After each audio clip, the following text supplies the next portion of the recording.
Шановні українці, ми зараз переживаємо важкі часи. Ми, психологи Державної служби України з надзвичайних ситуацій, хочемо вам розказати наступні техніки.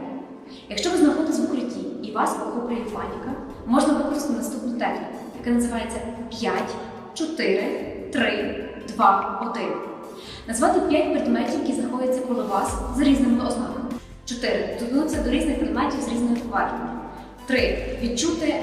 Почути звук, який ви зараз чуєте в укритті. 2.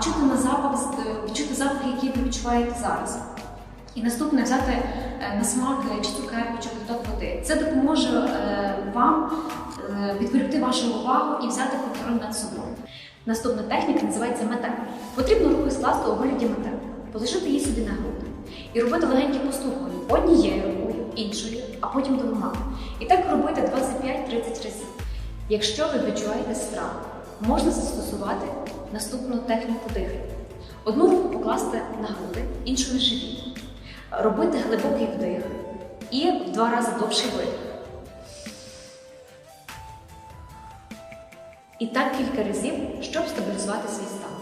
Не лякайте своїх емоцій і пам'ятайте, це нормальна реакція на ненормальну ситуацію.